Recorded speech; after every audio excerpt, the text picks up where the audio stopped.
Thank you so much. And everyone, again, welcome. Technology is amazing. I know that during the pandemic, it felt like a lot was lost when Zoom took over. But I have to say, things like this wouldn't have been possible without Zoom. And tonight, our lead sharer, Nadine B, is coming to us from Australia. I'll let her introduce herself. But in the spirit of the FOTS family and Fellowship of the Spirit Conference, this is both Al-Anon as well as an AA community here. And Nadine comes to us from Al-Anon and is going to share about her own journey of emotional sobriety. And we're thrilled that you're joining us here, Nadine. Thanks so much. Thanks so much, Chris. Thanks for the welcome. And yeah, I'm really grateful to be here. I'm Nadine, grateful member of Al-Anon, and I've been coming to Al-Anon consistently since 1994. But 7 years before that, I was taken to a few meetings. But I'll just give you a bit of background. Like, I grew up in an alcoholic home, and actually, the place I grew up is not real far from where I am today. I'm in a motel room doing this, and on my way to a AA and Al-Anon women's event. And where I lived is probably about 100 k's from here.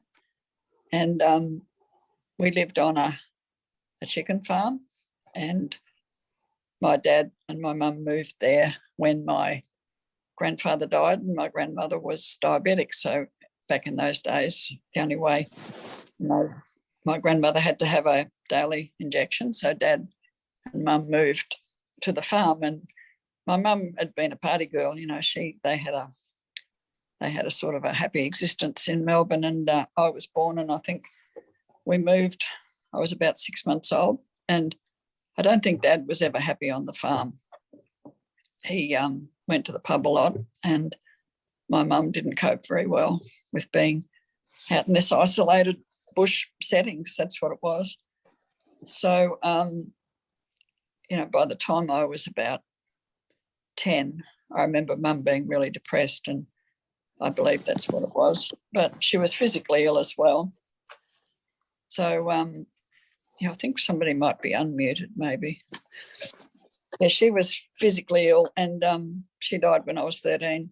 And we were all sort of split up. And after that happened, my dad apparently went to AA for a couple of years.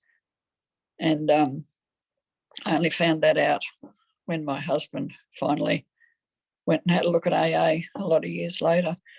But I was always this scared little kid, and didn't fit in really. I would hang around on the edge of groups of teenagers when I was at high school, and I just didn't seem to have the right clothes, or I just wasn't comfortable around people, and I wasn't comfortable in my own skin. And my brother and I were really close, and after we were all split up, he never came back to live with us again after Dad got a stepmother for us, or she was a housekeeper, I think. And I think he wanted to marry her at one stage, and she wouldn't marry him. Anyway, yeah, it's just a little bit of history. My dad was always drinking. Mum didn't cope very well. And by the time I was 15, I'd left home. And when I was 16, I met a guy who drank a lot. And my dad had always had, beer around the place, so I didn't worry too much that this young fella was always drinking. I was just like, that's the way it is. But yeah, I just didn't realise that, he was just a daily drinker then, and he'd started drinking when he was 11, apparently. And we got married when I was 19, and we'd got engaged before, and I had this dependency stuff, I think I was just trying to recreate the family that I'd lost. And, I bought the engagement ring. It's embarrassing now. Otherwise, we probably wouldn't have got engaged. We got married, and my dad didn't come to the wedding. And yeah, I was always trying to please my dad. I always thought that if I got things right, if I got, an education, and because I didn't get an education when I lived at home, when I was with Dad, and I left school when I was 14. And I went back, after I was married and I had 2 children, I went and studied some nursing and, got some qualifications there. And then later on, I got childcare qualifications, got an associate diploma. And at one stage, I took on this job that I couldn't even do. Other people had suggested that I try it, and I'd given up the job that I was, doing okay in financially to do this other job, and was part-time, and the hourly rate was really good. And the main thing was they gave me my own office with my name on the door. And I remember thinking Dad would be really impressed by this, and I couldn't do that job. I think I did it for about 3 weeks, 4 weeks, and just gave up. And by that time, I was in Al-Anon then. But, going back to the marriage, I think everybody here probably knows what, an alcoholic marriage is like. So I don't want to focus on that too much, but it was like a battlefield, really. And we had 2 children. And then later on, we moved to Darwin. We did that geographical thing because my husband was getting beaten up outside the pub that he worked in. He was working in the pub and throwing out people that, he was like the bouncer, throwing out people that he used to drink with, and turned nasty. And we finished up leaving town, selling our house and leaving town. And that was around about the time of the Darwin cyclone, a cyclone that just devastated Darwin, almost blew it away. And we were moving there. And eventually, we got there after a few months. And I thought, we're going to get away from all these drinking buddies. We're going to be in this different place and it'll be okay. And it was for a little while. And then he found more drinking buddies, different ones. So, and Darwin's apparently always been seen as the drinking capital of Australia because it's hot, it's tropical. So, his drinking took off, but my control and my obsession with his drinking took off. And I just became someone I didn't want to be, just yelling and screaming. And, he was verbally violent, and eventually, because I couldn't control my need to, get him to change. So, and he got angry. He didn't want to change. And, I did manage to get him to go to one AA meeting. I thought that would fix it. And he came home and said, they all drink metho there, so I'm not going back. I'm not a metho drinker. Maybe one person said they were a metho drinker. I don't know. But that's when I kind of gave up. And, I started really not doing any self-care. And I really regret that my children were exposed to the way I was then, and their dad. And one of them said to me, Dad just drinks. We know what he's going to do. We never know what's going to happen with you. And, I did crazy things, like the exact opposite to any sort of emotional, got this little thing here, maturity. I definitely wasn't displaying any maturity. And we were like children, raising children, because he started drinking when he was really young. And I hadn't really had any parenting shown to me. So, I was just reacting to everything. And in I think it was 87, my son was about 8, I think, my youngest son. And I just completely lost it at work one day and told the boss where he could put his job, not very nicely. And went home, and because it was school holidays and I hadn't even spent a single day with my son, who was home with his dad, with his drinking dad. And, some sense that I should have done something differently. That's how I dealt with it. I just yelled at the boss. And the next day, because of financial insecurity, I'm back talking to the boss, trying to get my job back. And he said, no, go away, go away. So then, there was this awful fear of financial insecurity as well. And I'd been really physically sick for quite a while, because I wasn't drinking enough fluids and didn't eat very much. And I certainly could not sleep. Hardly ever could sleep. And, predictably, I just finished up a real mess. And I remember lying on the bed probably for about a week, and my husband, he could see there's something seriously wrong. So he'd take me down to the pool, go for a swim, trying to help me.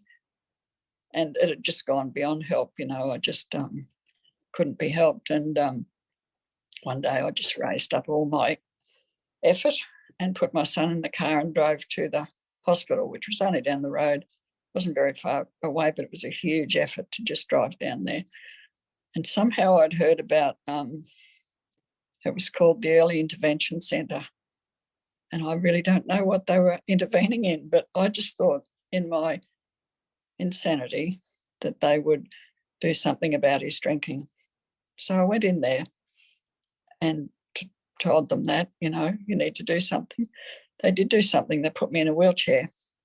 My son sat on my lap and they took me across the boardwalk to the psychiatric ward. And that's where my reaction to, the drinking that had been happening all my life, that's where my reactions took me.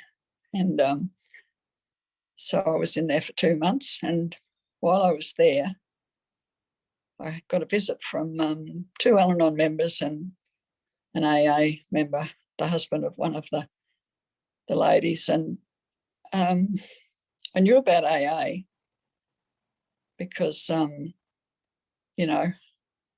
don't know how I knew about AA. And it's hard to get the sequence of events right here. But I was in the psychiatric ward.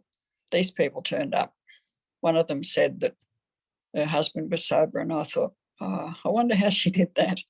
This is my deluded thinking, I just believed that I should have been the one that would stop him from drinking. Anyway, he showed up the next day with a suit on, and he'd been.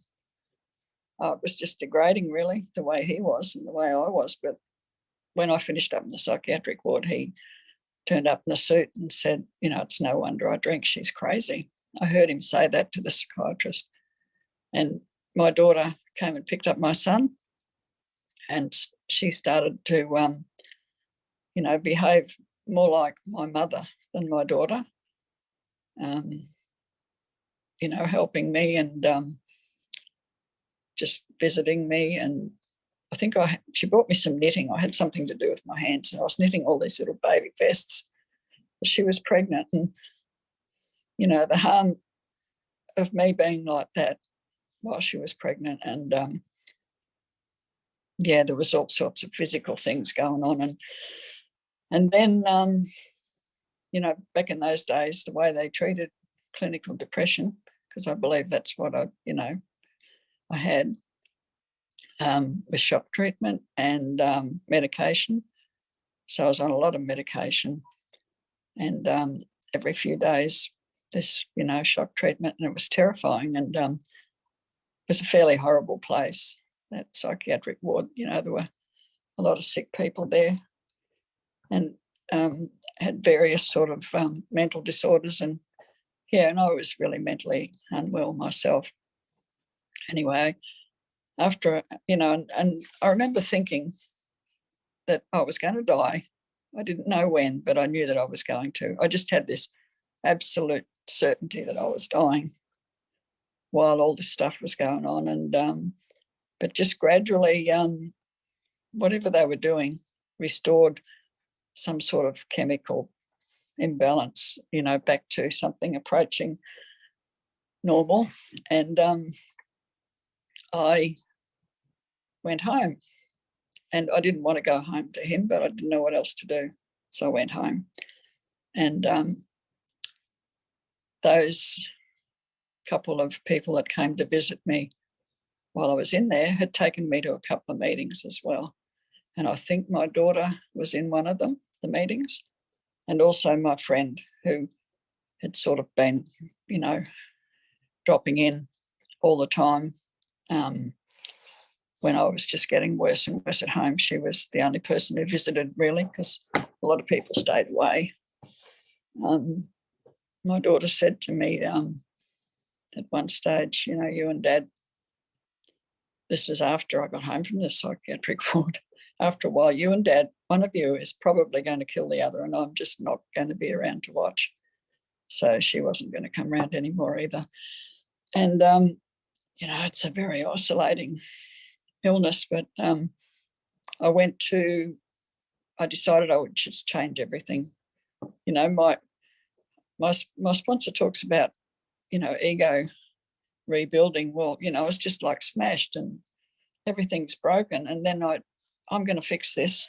So I went, enrolled in university and got a different job. And at one stage in my university course, wrote this great big long essay on alcoholism. And I went to the library and read every single book on alcoholism.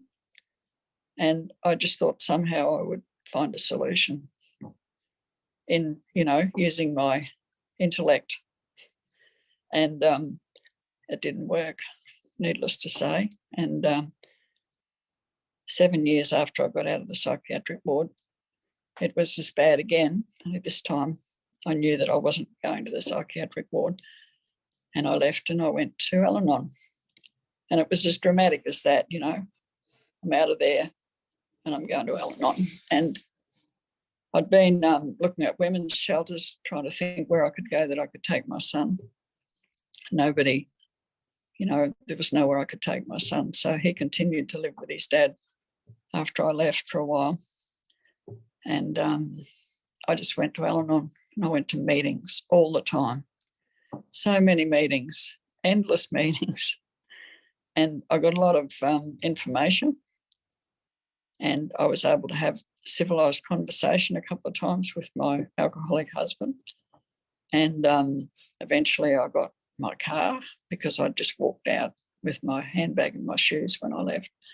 And, you know, I think all the time I was getting steered towards recovery because my boss was an Al-Anon member, and she had just said to me at work one day, have you got an alcoholic at home? She knew. And, you know, I was just absolutely terrified. You know, I'd be so scared to talk to her about it, but I opened up a little bit and she kept saying, it'd be good if you could come to a meeting. And I was really frightened. And in the end, the way she got me was she said, I think that you could be really helpful if you came to Al-Anon. And that was a different approach, you know. And so when I left my house, it was her I called, and I was like couch surfing and staying with friends. And you know, after I left, he decided to go to AA then. So he went to AA for a time, and he met this woman, and she was talking to him about, you know, what would happen to him if he kept drinking. And he was, no, that won't happen to me. And but you know, he dried out, and eventually I started talking to him again, and I went home. I went back for 6 weeks because I thought you can't just throw 30 years of marriage down the drain. We'll see how we go. And yeah, I was going to Al-Anon meetings all the time still. He went to AA a bit, and we went to this like weekend Darwin roundup thing where there was AA and Al-Anon together. And I sat in meetings with AA members and just cried and cried, you know, and got some idea that all that time that I'd been, going off at him about how he needed to stop drinking. I just had no idea that he was powerless over. And that realization came to me, and that's why I was crying. It was like, I've just been so wrong. Anyway, it didn't last, because when I went back to him after about, 6 weeks, he started having a little nibble, and,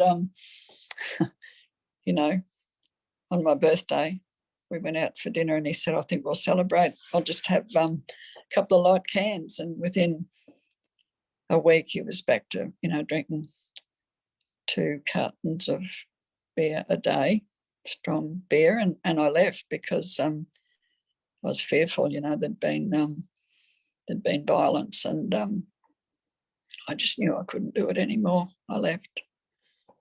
So that was the second time. And I knew I wasn't going back that time. But, how to live, I was almost 50, I think. How to live, I'd lived this whole life of this, the way it was. And, I was getting hope and seeing there could be a different way in Al-Anon. And people said things like, you have to do the steps.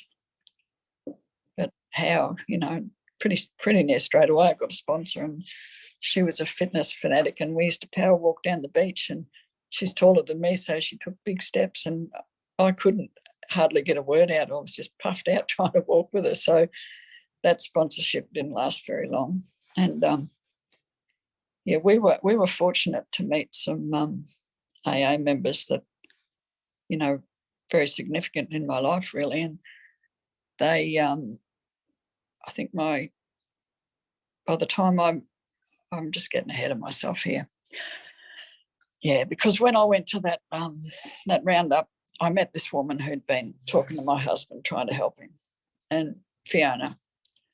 And I think I was 3 months in the program, and she was 3 years sober, I think, when I met her, and we became friends. And when I did actually leave home, I knew she was a person that I could trust and that I could call. So I called her. Can you come and get me? And she said later, I didn't know what I was going to do with you. I was so scared I'd get stuck with you, because, I wouldn't have been able to she said I just couldn't do it. Anyway, I said, no, can you please just drive me down to my friend's place? And this is my friend Mavis, little Aboriginal lady. And she was in my first meeting when I come back. I'd fell asleep in a chair, and I was so exhausted, and Mavis came in and said, we've been praying for you. We were praying you'd come back. So, I didn't even remember seeing her in those few meetings before. But anyway, Fiona drove me to Mavis's place, and that's when I started to have, to really get into recovery, I think. But nobody had appeared, that I could do the steps with. And Fiona and I were, I don't know how long we were together, and these people come up on postie bikes and stayed with us. If you know what postie bikes are, they used to deliver the mail with these little motorbikes, and they're cheap to run, so people would buy them and, do them up to do trips. And these AA members did a trip up through Central Australia, and Fiona had met one of them, and they stayed with us. And they started reading the big book with members, or with, people that they'd met on my veranda, and I sat in with them, and they cleared up something for me that I was really pretty afraid of. I was afraid I was alcoholic, and because I related a lot to, AA members, but they helped me clear up that I didn't have that phenomenon of craving that alcoholics have. So that got sorted out. But, I had everything else, all this crazy behaviour and everything. And, they were staying with us. And I remember one morning Fiona got out of bed to go and make bacon and eggs, and this young man, he's walking past and looked in the door, and I'm crying because they were all going to have a day out, and I had to go to work. And he just got into bed beside me, and he looked at me and he said, if you don't do something about your illness, your Al-Anon disease, it will take you out. And I was so scared, but I knew he was right, So then he suggested that I talk to this woman who his wife had sponsored, and they were doing big book steps. So I started doing some steps, but I only ever got to like step 4 and 5, because I think that's as far as they got. And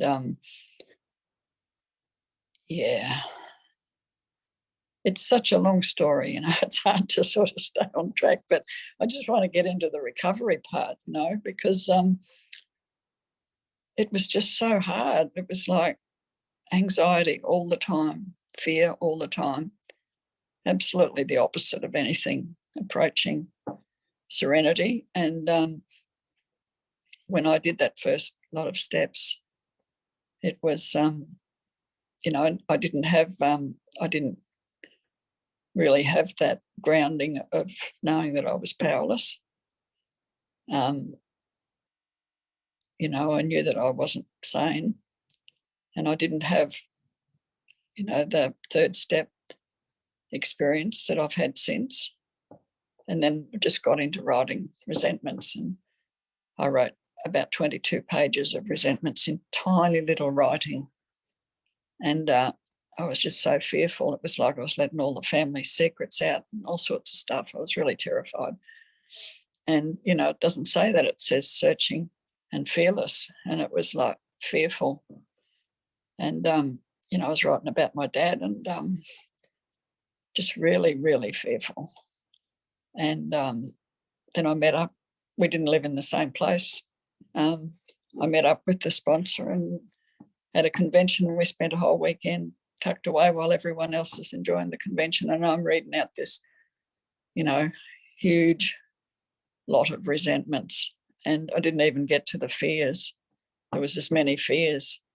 I think I wore the poor lady out, It was like it all got turned around, I just thought someone's finally going to hear about how hard done by I've been. And it was just turned around, and I was shown that I was selfish, dishonest and resentful and fearful. And but there was no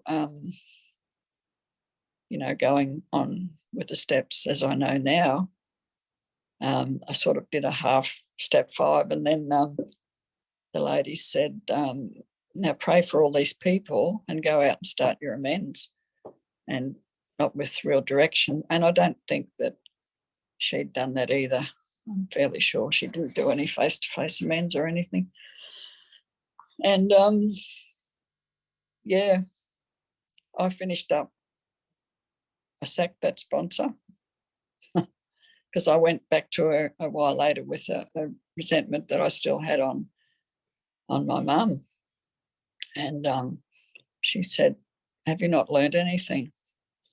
So I just said, I can't have you be my sponsor. And it's a really scary time when I didn't have a sponsor. And then I did have another one for a while, and I used to ring her and talk to her. But, all that resentment and everything was just still sitting there. It didn't go anywhere, in 6 and 7. And the only amends I made were to go into, cemeteries and talking to my mother-in-law and father-in-law, people like that, and so I was very, very sick still.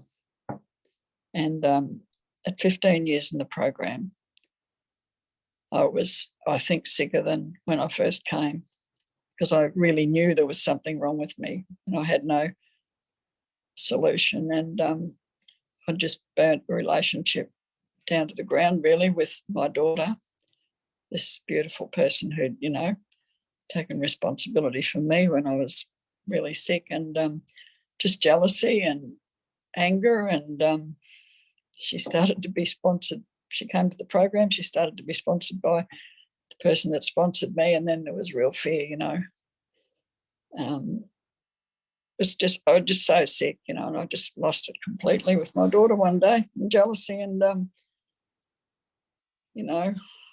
tried to justify what other people were doing, what my daughter had done.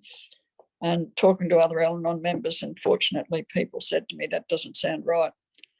And I was in this terrible place of knowing that I'd harmed someone and trying to fix it up, and it just wasn't working. And I just had so much remorse. And we went as a family with some other members in recovery, and went to a convention, because we'd always been going to conventions. And, you know, Fiona was the sort of person that encouraged, you know, those that get around, stay around. So we went to this convention, and I was so angry. I was just afraid to leave my room pretty much.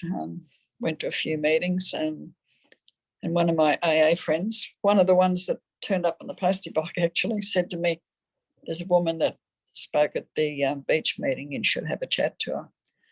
And I went to the final Al-Anon meeting at that convention, and one of my Al-Anon mates had said, just, you know, you haven't been hardly in a meeting, you haven't done anything, you haven't said anything, come to the walk-up meeting and just, you know, say a few things. So I waited in a queue, and I was thinking, you know, please let, you know, this meeting finish before I get there. Anyway, I got up on the stage, and the only thing I said was, nothing's working and I don't know what I'm going to do.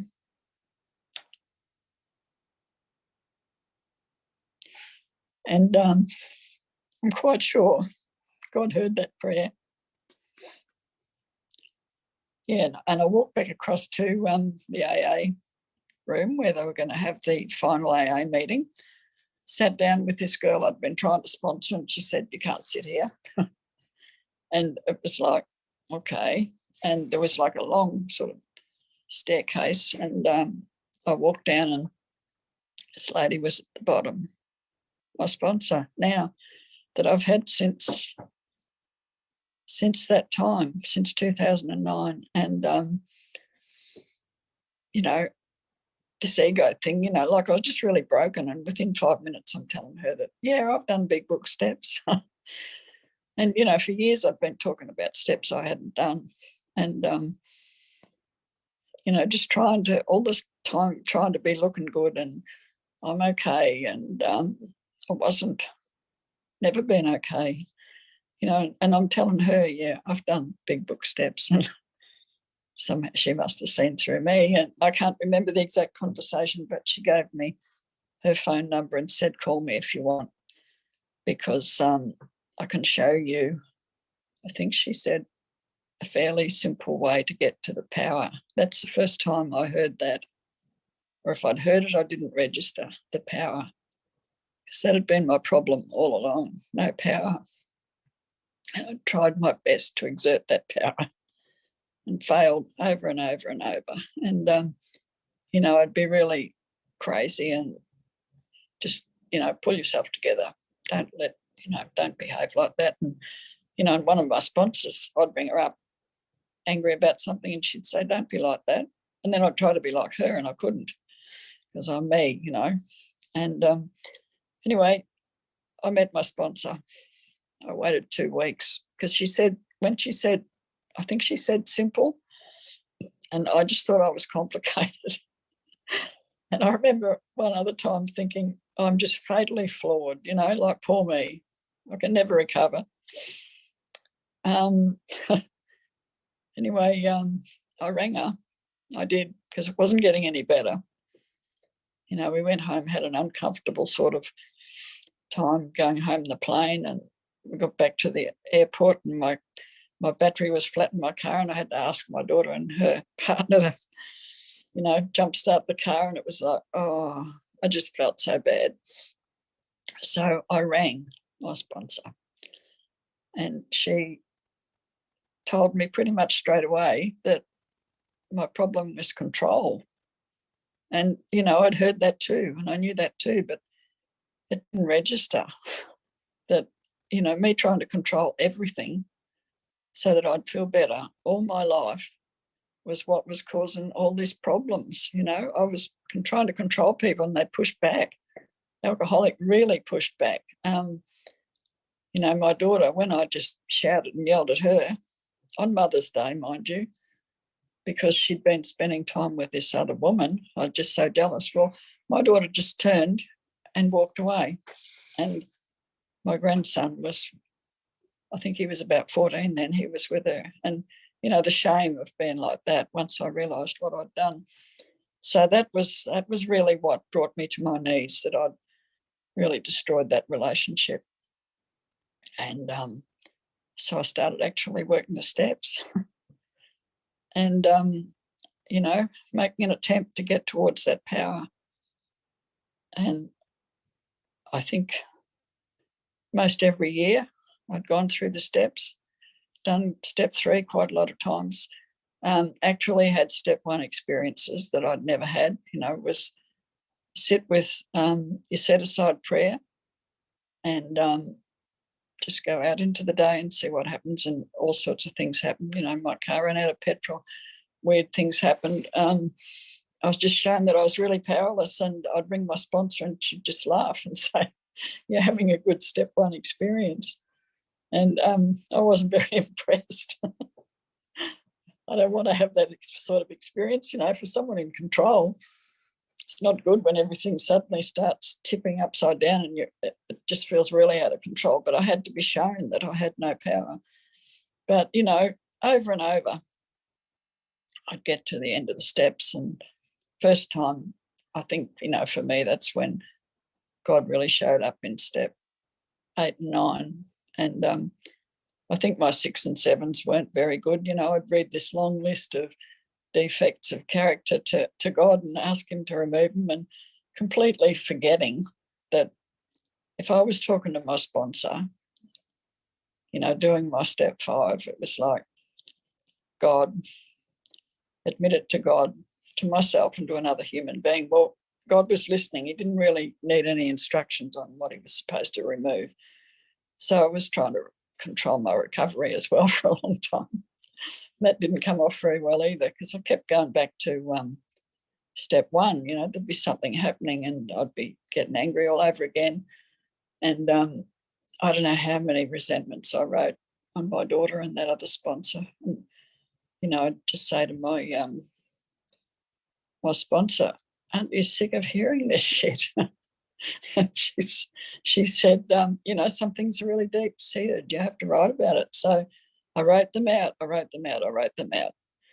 And at one stage, all those fears that I didn't get to share with the first sponsor, you know, I realised I was going to have to do something about fear, because it was just governing my life. And it was spoiling my relationship with my partner, who was just so patient, you know.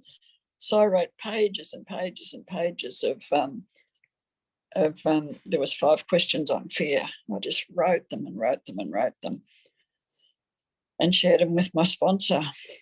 And, you know, my poor partner, when I wasn't doing anything in the program really except going to meetings, I was so afraid, you know. And we bought a house together, and I finished up losing my job. I had this terrible insecurity about finances, and my partner used to read bits out of the Big Book to me, or put on Joe and Charlie, or just how she put up with me, I don't know.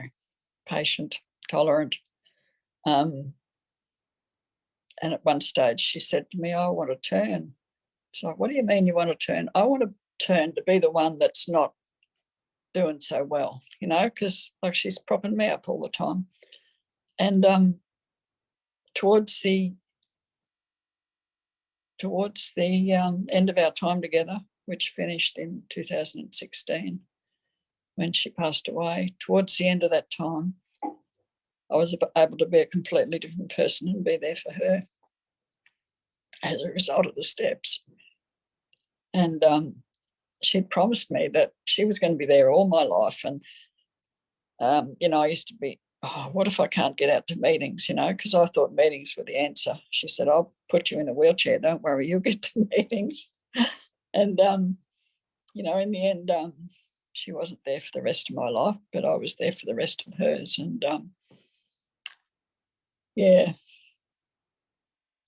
And there's been a lot of grief, you know. It started off 2013, my beloved grandson died.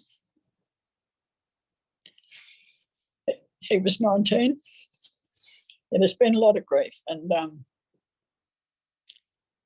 yeah, I don't even know how long I've been speaking. Can you tell me, Chris? About 40 minutes. Okay, so I'm gonna maybe be 10 more minutes. Yeah, Take what your happened time. was when my mum died, all I could think of was how it was going to affect my brother, because I was already in that caretaking mode, and my siblings and all that. And I remember my sponsor saying to me, "This is probably your first significant experience with grief," because I'd had grief, but I just hadn't, I was so busy trying to control everything. I just shut it all down, and it really caught up with me when my grandson died, and I wasn't my best self. And I was really grateful to my sponsor, because when I was, losing it, I could talk to her and not do harm in the family. But when my daughter lost her son, my grandson, she retreated, from the family, and I didn't do so well with that. And had to be pointed out to me how selfish that was, that, that I wanted to be around her and be in her company and wanted to help her, basically. And she, her partner, took her to the Catholic Church, and she found some comfort there. And it's taken a long time with that relationship, to be restored with my daughter. And I think I did 3 rounds of amends with her, and each time when I asked her, is there anything else, she always had something she told me that, she was annoyed about, and I'd just listen and, yeah, I'm sorry about that. And so that was slowly getting better. And in 2014, my partner got breast cancer, and we were at stage 3 then. We were hopeful that it would be treated, and there was a lot of treatment. And I've got this really creative sponsor, and she one Sunday I got this message, me and a few others, "Hey, 12 steppers, what about if we get these people?" And by then she had a new sponsor, and sponsor was Juanita, and Tom and Juanita came to Australia, and wow, that was awesome. And my memory of that mostly is sitting outside with Tom on the veranda, and he was smoking these big cigars and telling me about Mary Thayer, who I thought I'd never, ever speak to or see, or just thought I wish I'd met her, because when I went to Colorado, the year I went in 2017, I think, she wasn't there, so I didn't get to meet her. But Juanita was talking to Fiona and helping her, because, Fiona was really needing a lot of support with the breast cancer thing. And we spent this blessed time with them. And when Fiona died, like, she didn't have a cent when she was alive, really. Didn't work much or anything, but she did have some super, and she had some insurance, and there was enough money that I could go to Colorado, to go to Fellowship of the Spirit and go to Scotland. And yeah, anyway, yeah, so much has happened. But what's happened recently, and I'm just going to leave it till the end, just briefly. For a lot of years now, quite a few years, my sponsor has had us doing weekend, we'd do workshops with, we used to listen to all these speakers, we listened to Joe and Charlie, we listened to, I can't remember all of them, but then eventually we did a workshop with Juanita, and we did a workshop with Mary Thayer and some others, and Dawn was there. And that's just been so helpful with all the things that have been happening. And just want to briefly mention how terrified I was when the pandemic came, because feel goods were all gone, couldn't run down the road to meetings, and because I still was trying to just get a lot of stuff from meetings and sponsored people and all that, but really the pandemic was a great gift, because we I think Juanita, pretty much in the first few weeks we were in the pandemic, Juanita come to one of our online meetings that we're having in Australia, and then we put all our meetings on the app, the Al-Anon app, so our world got bigger. And one of the first things that happened was I'd met Sam in Colorado. He always seemed to be just where I was that weekend, and he'd just say, "Hello, how are you? There you are again." And I think I Facebook friended him, and I'd also been shown how to get on the FOTS family. So I found out about all this stuff, and the world just opened up. But did some really good stuff with Mary Thayer and others, and I've just been having this really big problem with my youngest son with conspiracy theories and all that stuff. So I went through the steps a couple of times with a focus on how I was around that, and I finished up. We were estranged, and his wife too, and didn't get to see my grandson for quite a while. And I was just waiting on the Lord, basically. If I'm meant to have a relationship with my son, his wife, and my grandson, you're going to have to do it, God, because I can't. And I tried to understand him. I tried to reason it out with him. And in the end, this, you can talk about other things in this meeting. So it was just like QAnon, anti-vax, all that stuff. And he was just gone down this path that I couldn't follow him down. I couldn't, and he got really angry when I started being honest with him about how I thought it was a harm to him, and, being obsessed with it was not going to end well. And we lost contact, and I got rid of the social media because it was just, a barrage of this stuff. And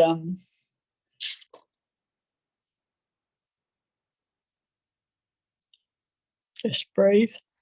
On the 25th of April, he passed away. He died.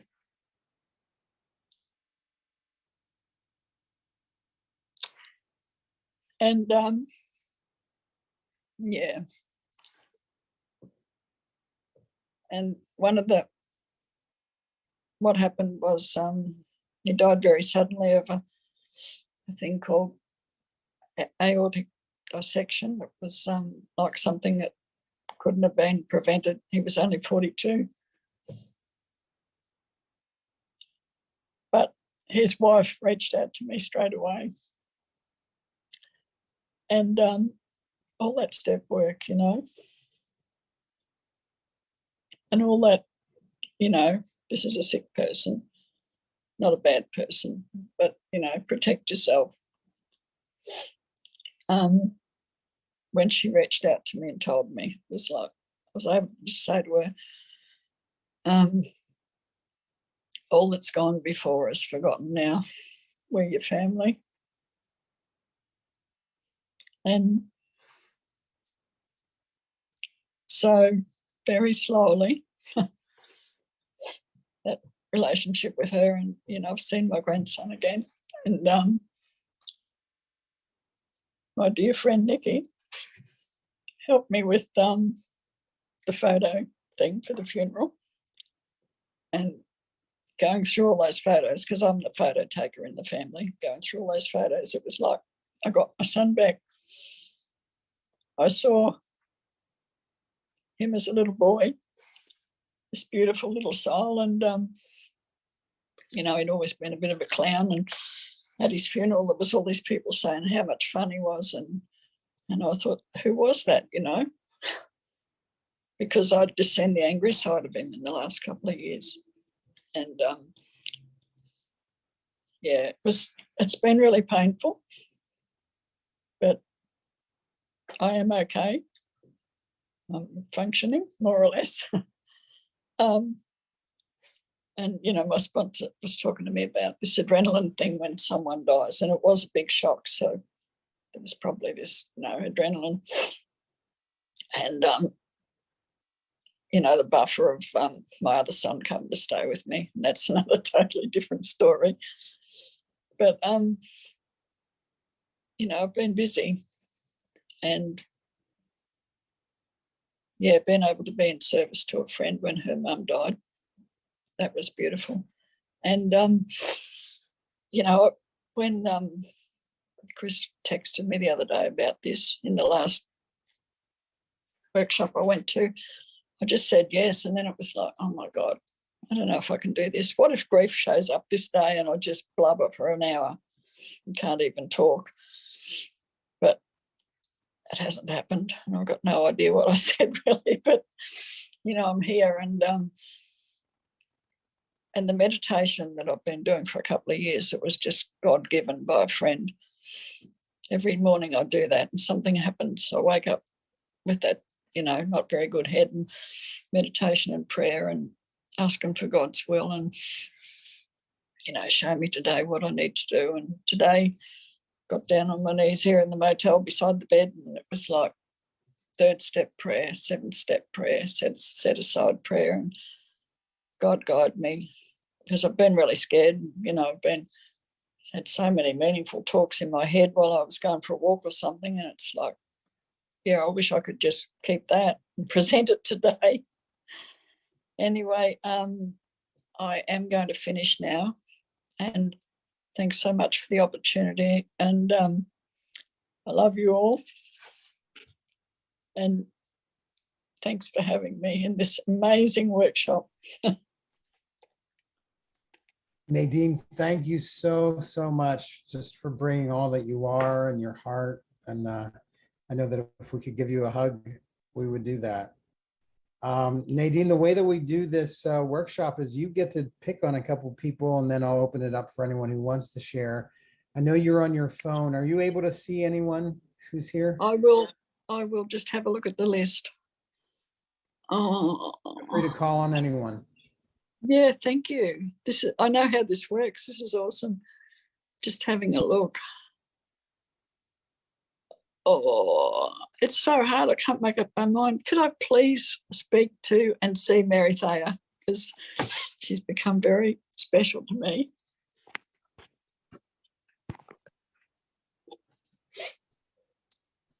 Hi there, Nadine. Well, I can get on, but sorry, I'm not put together. And so the vanity could be not good. But anyway, I just wrote you a little note. Heartfelt. Yeah. Heartfelt, my friend. And Thank you. I did not, now this is terrible, Nadine. I didn't realize, I kept seeing you with your grandson, and I'm going, oh, they finally didn't know the whole story, sweetie. Yeah, I can, my heart is just open for you. One of the things that I realized, it takes so much to surrender, and that's what I kept hearing. And I remember, I told you, I think, when I first went to Al-Anon, I was like a wreck. And I mean, all I'd do is they'd go around robbing, and they'd come to me and I'd tell them all my woes. Jesus God, it was like, I don't know how Al-Anon could stand me. I would be like, and all this stuff. I'll never forget the day that they came to me and I said, I can't tell this story to you, let alone me one more time. I said, how do I get out of this? I don't know how to get out of it. And it was that day I joined Al-Anon at a depth where the surrender was that had nothing to do with the alcoholic at all. It had to do with my reaction to the alcoholic. And my reaction was unmanageable and I was totally powerless. And then my life started at a different level. I do hear, and as you know, I am a grief counselor. I think there's a difference between grief and self-pity. And I always try to tell people to make sure they're working with someone that understands grief. so that, you know, someone doesn't say, you're on the pity pot. And, you know, and you're not. It's just a normal thing. It's a normal, natural response. And I can, the loss of a child, not let alone a grandchild, I hear what you're saying. And there are times and waves that, hey, ride it out. The only thing that I do with my grief, and I have a lot of it, is that I give myself 10 minutes to get into it. And I get into it. And then I set it aside and I go and I clean the cat box or I do something, you know, but it's like I get on with life. I don't repress that pain because I did that alone. And I don't allow, you know, a lot of people try to shut me down by giving me Kleenex when I start crying. And don't be doing that, folks, just a warning. You know, I'm an adult. If I need a Kleenex, I'll tell you to give me one. I can snot and cry all I want, you know. And when someone gives me a Kleenex, it means that I'm doing something wrong when I'm crying. And that's wrong. I'm not doing anything wrong. It's a natural, normal response. I can put some boundaries on it though, to use, you know, stuff. I love you a lot. It's been a thrill. I've seen you every week. That I'm on this, and looking forward. I hear we have a reunion on July 1st. Did you know that? Really? I Yeah. didn't know that. Yes, That is Amanda. so awesome. Yep, watch us. The Americans are coming in. We're going to check up on you. Anyways, I Oh, love you, awesome. dear. Just love you so much. So good to hear you. I love you too. And I'll see you July 1st. Now be there. Okay. Well, I just wanted to share one thing with you. I got COVID.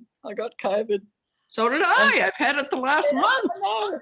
And the best thing about COVID was I was so tired, I didn't give a shit about anything. I just Yeah. My son, who's alcoholic, he was with me for 3 weeks. He never got it. My daughter didn't either. She came and went, and her husband had it, and I had it. She never got it. So who beats knows? me.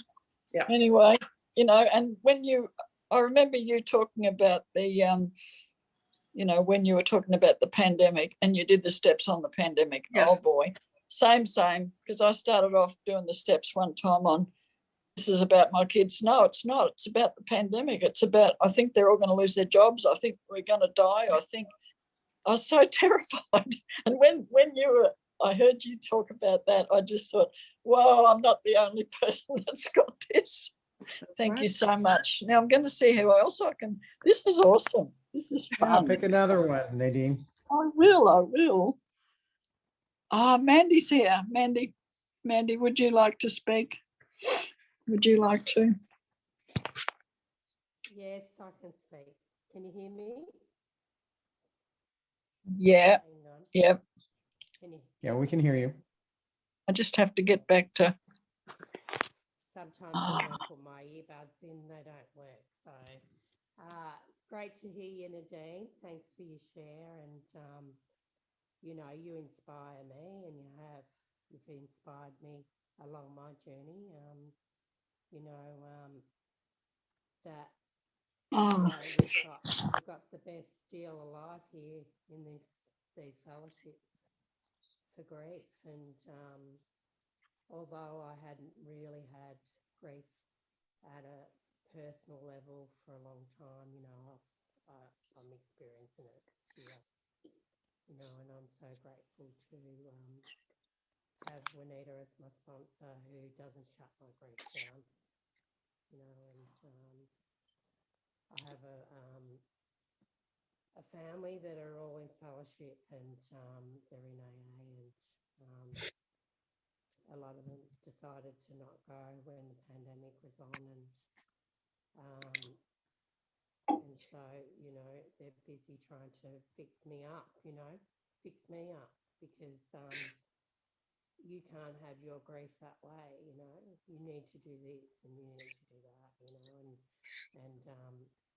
I get that, and I'm able to say back to him, I'm not afraid of it. I'm not afraid of it. I'm not afraid of being sad. And I'm totally sad. I lost my mum, my beautiful mum, in February after an 8-month battle with bowel cancer. And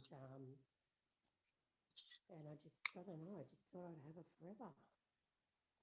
You know, and I'd like to say that the challenges ended there, but they didn't. You know, we went crazy cleaning up our house, and I ended up with, I believe I ended up with a broken heart, which is a true diagnosis. The cardiologist called it spastic,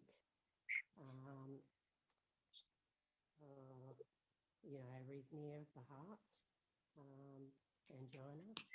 So it's true, you know, I've got normal vessels to my heart that if I don't take care of myself, I could possibly die of a heart attack. So this stuff's real, and thank God for, you know, God showing up.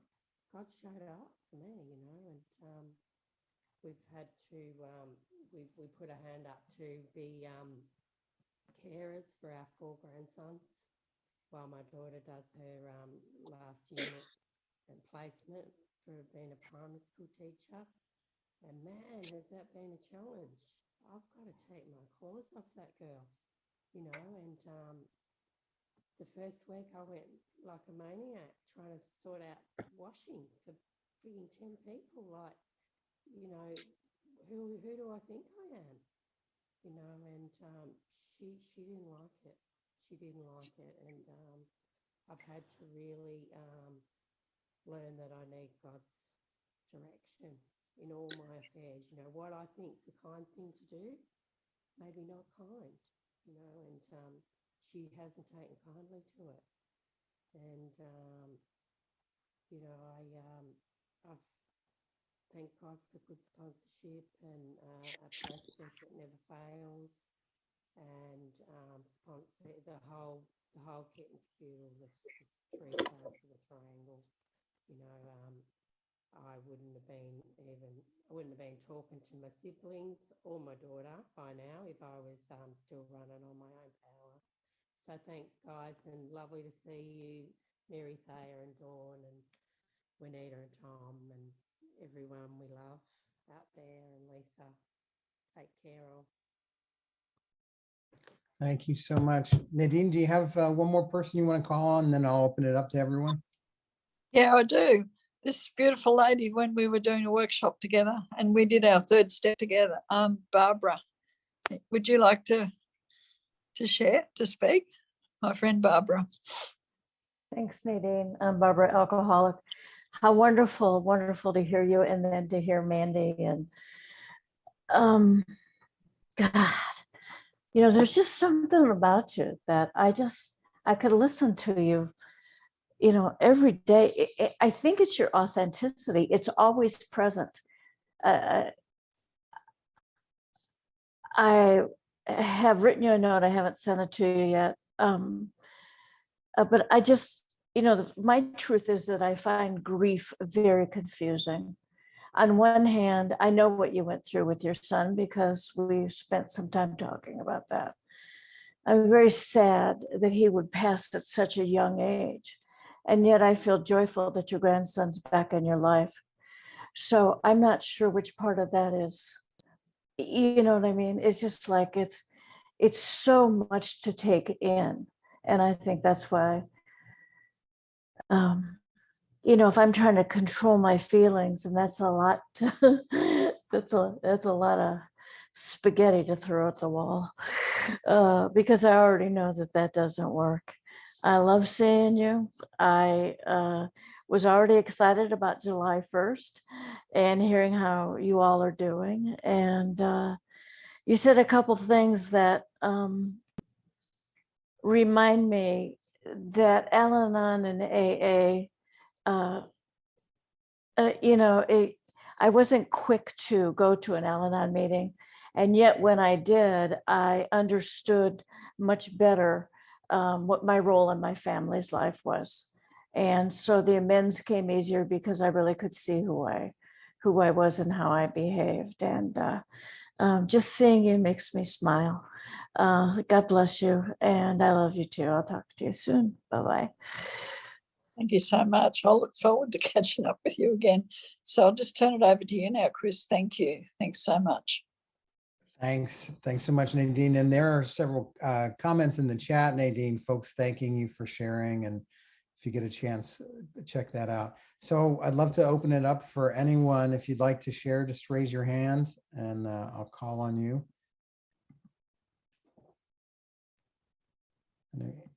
Anyone feel led to respond or to share?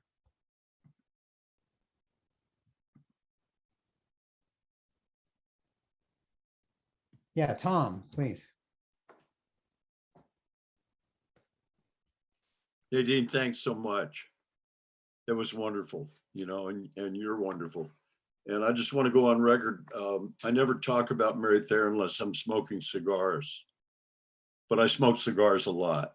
So I just want to clear the, anyway, you know, when our trip to Australia, that first one in 2015, we really didn't know what was up. We didn't know where we were going, who we were going to meet. And so we get to Adelaide, to the airport, and there's this kind of a strange couple. And the one gal has no shoes on in the airport. We're going, man, what have we gotten into? And then we go to your home, and you know, it's pretty small. We were all kind of packed in together and this and that. And then we're going to the hospital together to have Fiona's wound drained and stuff. It was like we couldn't have been more of a family if we'd been related. I mean, it was crazy. And then we went to Lake Hume, and we, you know, traveled with you guys. And I tell you, I fell in love with both of you. I really did. And you know, I thought Fiona was a pretty strange bird when I first met her. And man, I'm still grieving her death. I really am. And I just absolutely fell in love with her. We were hoping she'd make it to the International in Atlanta, and she really wanted to go. And, you know, she gave me that green pair of bathing trunks, and I still wear them, you know, and I think of her, you know. I just love you both. And it was great to have you at Fellowship the Spirit. I hope you'll come back, and I hope we can get back to Australia. That's what I'm hoping for. But I love you, and you are authentic, and you're real, and we appreciate it. Thank you. Thanks so much, my beautiful friend. And Juanita, I love you too. Thank you. Anyone else can either raise a digital hand or a physical hand.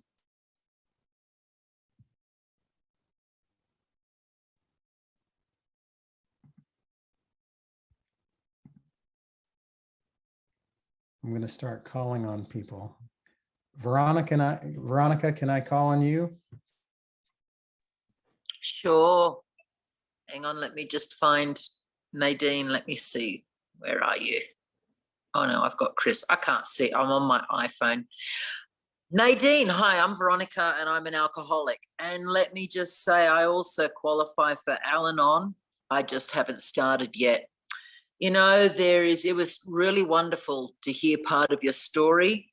There's something about it when I hear an Al-Anon talk, apart from the fact that I want to go and sit in the corner and just howl with tears. It's that's my clue for it's coming. You know, that program is coming. I related to so much of what you had to say. You know, I sensed what I heard, or what I think I heard, or what I think I heard you talking about, the feelings, about the circumstances, a lot of similarities. And the two things that big piece of business for me are control and fear.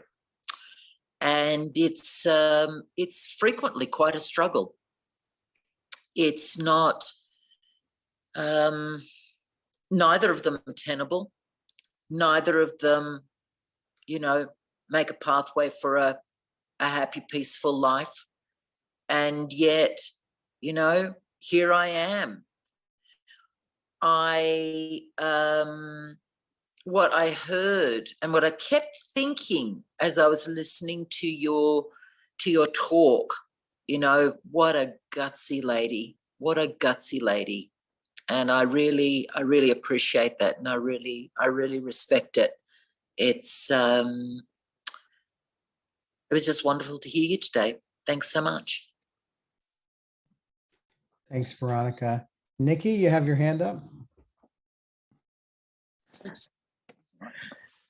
Yeah. Oh God, I'm on top of a bloody ridge top in the middle of South Australia. I can't believe I got to witness that. That was just awesome. Actually, so well put together, Nades. I don't know what all your fears were about, because that was just really stunningly. Yeah, I've been there for a lot of that and been very, very lucky to witness and receive the benefits. And your acts of service to me will go down as completely memorable for a very long time and continue to. And I'm just really, really lucky to be able to hang out with you. So, and yeah, check it out. I mean, it's like it's like the most amazing. I'm in the Flinders Ranges in South Australia. So thank you all for your recovery and your service.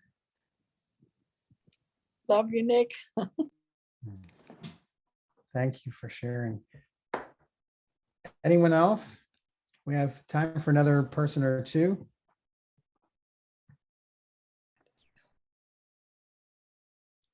Yeah, Abigail? Did you raise your hand? Hi, I did. Abigail, alcoholic and Al-Anon person. And I thank you so much for sharing. I don't really want to share because I resonate a lot. It's a really, I didn't lose a child, but I had 4 major losses in a month. And the thing that amazed me was how much physical pain there was to that kind of emotional pain, and how all the family shit would arise, and the desire to have control, because I just really didn't think I could take any more pain. And it's actually what brought me into the program. I came in through AA. I have to say that I think I'm probably a pretty strong Al-Anon candidate, and it's one of the harder things to face are the emotional backlashes of the disease and Al-Anon. It's actually really important for me to remember it's a disease, and I have it, and I really don't like its impact on my life. And I am so grateful, not just my life, the people around me. And oh my gosh, it's just hard to look at the impact of the emotions and the disease on the outside life of the people I love. And the hope that the program with its steps will free me from that is what you represent.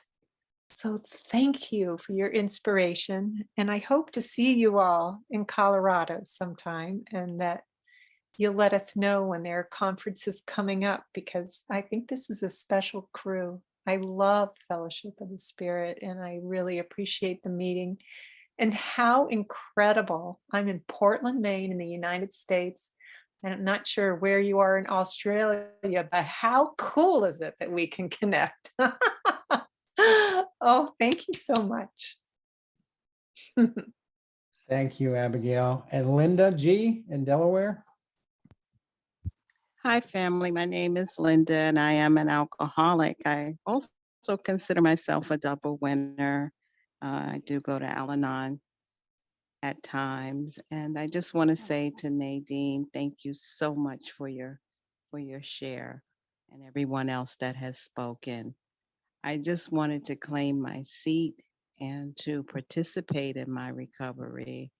I didn't know what to expect when I came here tonight. My sponsor suggested this meeting, and boy, did it hit home. You know, it hit home as a mom who has gone through so much with my children and my grandchildren with different forms of illness, mental illness, physical illness, and I've been on an emotional roller coaster.